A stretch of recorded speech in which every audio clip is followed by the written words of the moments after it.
राधे राधे, जय श्री कृष्णा। इस समय पवित्र ज्येष्ठ मास चल रहा है और यह ज्येष्ठ मास सिर्फ एक सामान्य मास नहीं है, अपितु हमारी आत्मा को परम भगवान परमात्मा से जोड़ने का सुनहरा अवसर है। जो भक्त इस समय के अंदर भगवान श्री विष्णु की कथा सुनते हैं, सुनाते हैं, उनकी पूजा अर्चना करते हैं, उनके घर में सुख शांति और प्रेम का वातावरण बनता है। भगवान श्री हरि की कृपा से जीवन की बाधाएं दूर होती हैं और हृदय में भक्ति जागृत होती है। और इसीलिए इस ज्येष्ठ मास के पवित्र समय में हम प्रतिदिन प्रातः काल में इससे जुड़ी हुई सुंदर पौराणिक कथाएं सुन रहे हैं।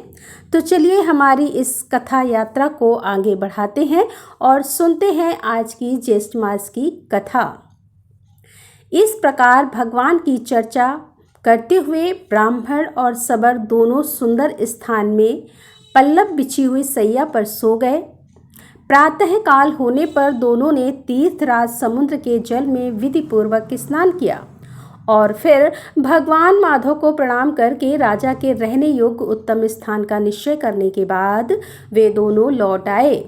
तत्पश्चात मित्र से विदा लेकर ब्राह्मण रथ पर आरूढ़ हुए और अवंतीपुर के लिए निकल पड़े। रथ पर बैठे हुए विद्यापति ब्राह्मण ने यह विचार किया कि मैंने जो भगवान नील माधव का दर्शन किया है उससे मेरा कर्तव्य पूर्ण हो गया। अब श्री पुरुषोत्तम क्षेत्र की परिक्रमा करके शीघ्र यहाँ से लौट जाऊं। ऐसा निश्चय करके वे अनेक प्रकार के वृक्षों से भरे हुए क्षेत्र और वन को देखते हुए उस समय उस पुरुषोत्तम तीर्थ की परिक्रमा करने लगे। परिक्रमा पूरी करके भगवान का ध्यान करते हुए बिना खाए पिए चले और संध्या होते होते अवंतीपुर में पहुंच गए। दूतों ने महाराज को उनके लौटने का समाचार सुनाया और यह सुनकर महाराज इंद्रदुम्न अत्यंत प्रसन्न हुए। वे भगवान जनार्दन की पूजा करके विद्वान ब्राह्मणों के साथ प्रसन्नता पूर्वक बैठे और विद्यापति के आगमन की प्रतीक्षा करने लगे। और उसी समय प्रवेश मार्ग बताने वाली छड़ीदार सिपाहियों और द्वारपालों द्वारा सूचित किए हुए रास्ते से उत्कंठित पूर्ववासियों के साथ विद्यापति ब्राह्मण ने भगवान नील माधव की प्रसाद स्वरूप सुंदर माला हाथ में लेकर राजा के दरबार में प्रवेश किया। उन्हें देखकर राजा सिंहासन से उठकर खड़े हो गए और उनके पास गए और फिर इस प्रकार कहने लगे, विद्यापति, आज मेरा जीवन जन्म और कर्म दोनों ही दृष्टियों से सफल हो गया है, क्योंकि इस समय मैं यहाँ प्रसाद माला के रूप में साक्षात माधव का दर्शन कर रहा हूँ। संसार के समस्त पापों का विनाश करने वाली भगवान विष्णु के मस्तक पर चढ़ी हुई इस दिव्य माला को मैं प्रणाम करता हूँ, जिनके चरण कमलों की धूलि को अपने मस्तक में लगाकर ब्रह्म इत्यादि देवताओं ने महान ऐश्वर्य प्राप्त किया है। उन भगवान विष्णु के श्री अंगों में लगे हुए उज्ज्वल अंगराग से संयुक्त पुष्पों की आधारभूत इस सुंदर माला को मैं प्रणाम करता हूँ। हे नीलांचल के शिखर को विभूषित करने वाले पाप हारी हरि, आपकी जय हो। शरणागतों की पीड़ा दूर करने वाले श्रीमान नारायण, मैं आपकी शरण में आया हूँ, मेरा उद्धार कीजिए। अश्रु गदगद वाणी से इस प्रकार कहते हुए राजा इंद्रदुम्न ने धरती पर मस्तक रखकर भगवान को प्रणाम किया। उस समय उनके अंग अंग में रोमांच आया। वे विद्यापति ब्राह्मण भी समस्त पापों से रहित होकर भगवान माधव का ध्यान करते हुए राजा के सम्मुख उपस्थित हुए और इस प्रकार कहने लगे, अपने तेज से संपूर्ण लोगों के पापों का निवारण करने वाले परम बुद्धिमान नीलांचल शिखर निवासी भगवान इंद्रदुम्न के गले में डाल दी। भगवान श्री माधव आप पर सदैव अनुग्रह करें। ऐसा कहकर विद्यापति ने वह माला राजा इंद्रदुम्न के गले में डाल दी। राजा ने भी उठकर अपने हृदय पर लटकती हुई माला को देखकर ऐसा माना कि इसके रूप में साक्षात भगवान लक्ष्मीपति मेरे हृदय में आ गए हैं। फिर दोनों हाथ मस्तक पर जोड़कर उन्होंने अपने नेत्र कुछ कुछ बंद कर लिए और आनंद के आंसुओं से गदगद कंठ होकर श्री हरि का इस प्रकार स्तवन करने लगे। राजा इंद्रदुम्न ने कहा कि समस्त संसार की सृष्टि, पालन और संहार रूपी शिल्प के कारीगर, आपकी जय हो। अपने विश्व भूप के रोम रोम में लीला से ही असंख्य ब्राह्मणों का भार धारण करने वाले हे नारायण, आपकी जय हो। हे प्रभु, आप सबके अंतर्यामी और शरणागतों का दुख दूर करने वाले हैं।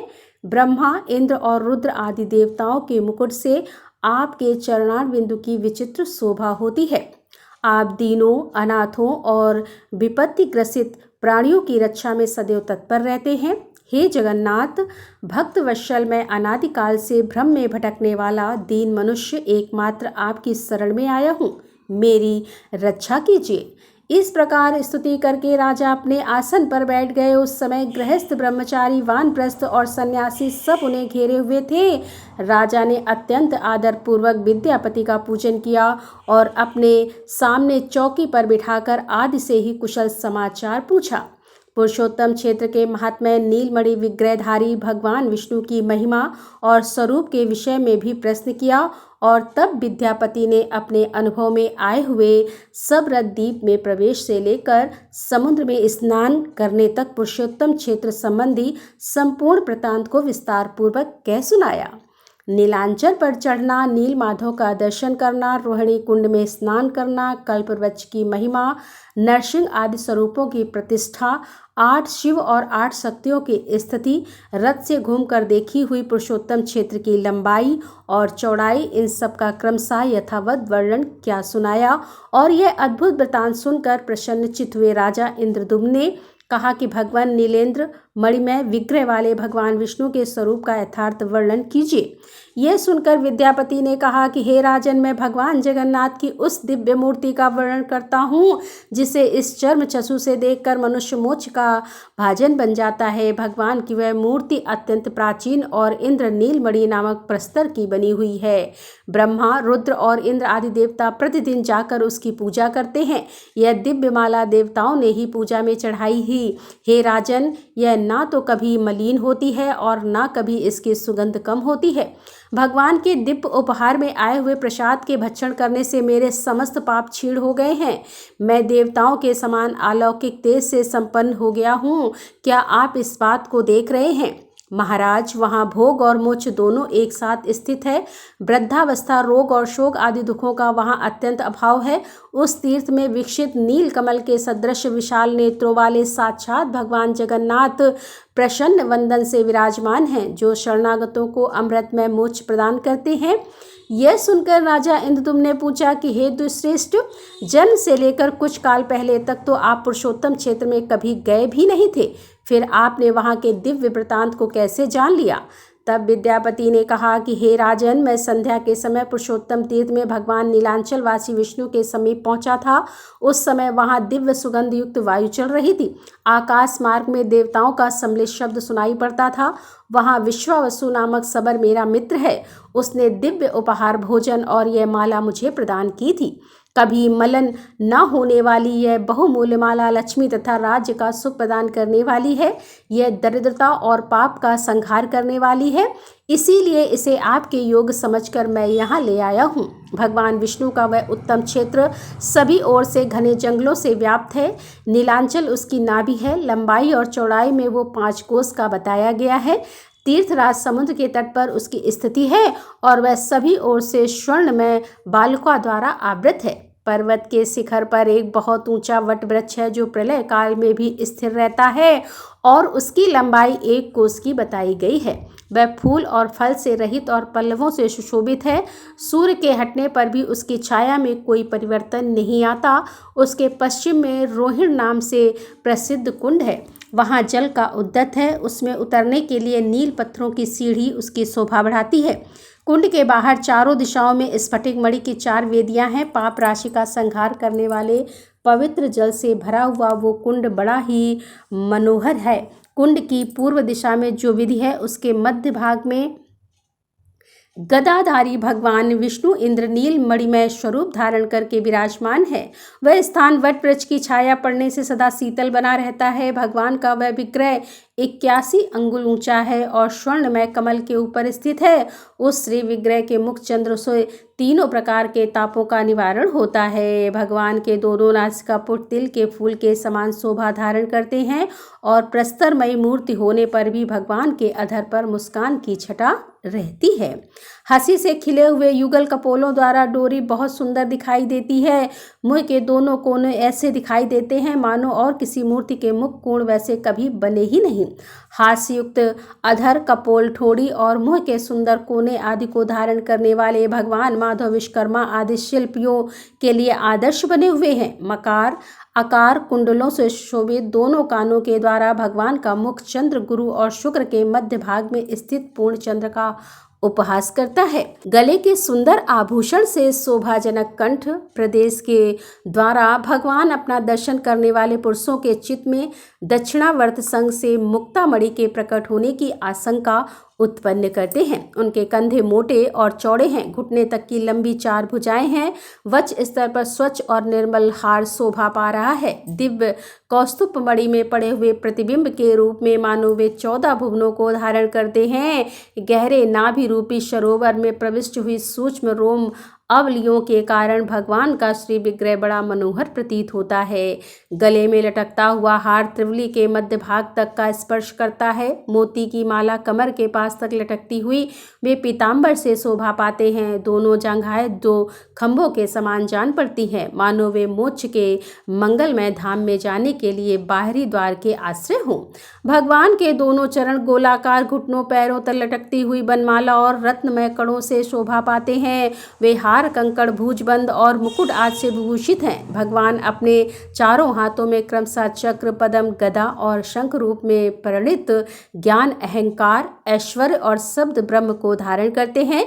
भगवान जगन्नाथ संपूर्ण दिशाओं को प्रकाशित करते हुए नीलांचल के शिखर पर विराजमान हैं। उनका दर्शन करके भक्ति पूर्वक प्रणाम करने से मनुष्य देह बंधन से मुक्त हो जाता है। भगवान के वाम पार्श्व में भगवती लक्ष्मी देवी वीणा बजा रही है। उनकी दृष्टि भगवान के मुख की ओर है। वे संपूर्ण लावण्य का निवास और समस्त अलंकारों से विभूषित है। जगत के पिता और माता भगवान विष्णु और भगवती लक्ष्मी दोनों उस पर्वत पर निवास करते हैं। मैंने उन दोनों का दर्शन किया। वे दोनों मौन भाव से बैठे हैं और अपने मुस्कुराती हुई दृष्टि से दर्शन करने वाले प्राणी पर कृपा की वर्षा करते हैं। दीनों पर दया करने के कारण मैंने उन्हें चैतन्य रूप ही माना है। उनके पीछे अपने फरणों का छत्र लगाए भगवान शेषनाग खड़े हैं। आगे सुदर्शन चक्र को दिव्य शरीर धारण करके खड़े हुए देखा है। सुदर्शन के पीछे गरुड़ जी हाथ जोड़कर खड़े हैं और इस प्रकार अद्भुत रूप धारण करने वाले साक्षात लक्ष्मीपति भगवान विष्णु का दर्शन करके मेरा मन बार बार उन्हीं की ओर दौड़ रहा है, मानो कोई इसे रस्सियों में बांधकर अपनी ओर खींच रहा हो। तीर्थ, स्नान, तप, दान, देव यज्ञ और व्रतों के द्वारा भी कोई वैसे दिव्य रूप में भगवान दर्शन नहीं कर सकता। जो लोग निर्मल आकाश की भांति प्रतीत होने वाले नील विग्रह पुरुषोत्तम तीर्थ निवासी भगवान विष्णु का ध्यान करते हैं, वे सब प्रकार के बंधनों से रहित होकर भगवान विष्णु के धाम में प्रवेश करते हैं। जिसने नीलांचल नाथ भगवान का दर्शन कर लिया है, वही दानी, वही यज्ञकर्ता, वही सत्यवादी, वही धर्मात्मा, वही संपूर्ण गुणों से श्रेष्ठ और समस्त जगत में महान है। हे राजन, वहाँ जगदीश्वर माधव के जो सेवक हैं, उन्हीं से मैंने भगवान के इस महात्म्य का परिचय प्राप्त किया। वहाँ आदि सृष्टि की परंपरा से चला आता हुआ पुरातन और सुप्रसिद्ध आख्यान सुनकर मैं यहाँ आया हूँ। हे राजन, आपकी आज्ञा से श्री पुरुषोत्तम का दर्शन करके वहाँ का सारा वृतांत मैंने आपको कह सुनाया। अब आपकी जैसी इच्छा हो वैसा ही कीजिए। इतना कहकर विद्यापति चुप हो गए और उसके बाद राजा इंद्रदुम्न अत्यंत प्रसन्न हो गए और फिर उन्होंने कुछ निर्णय लिया, और वह क्या था वह हम सुनेंगे इसी ज्येष्ठ मास की कथा श्रृंखला की अगली कड़ी में। उसे सुनने के लिए देख लीजिए आपके अपने चैनल को याद से सब्सक्राइब कर लीजिए, इस वीडियो को लाइक करके शेयर कीजिए और हम आपसे मिलेंगे इसी कथा श्रृंखला की अगली कड़ी के साथ। तब तक के लिए राधे राधे, जय श्री कृष्णा, हर हर महादेव, जय भोलेनाथ की।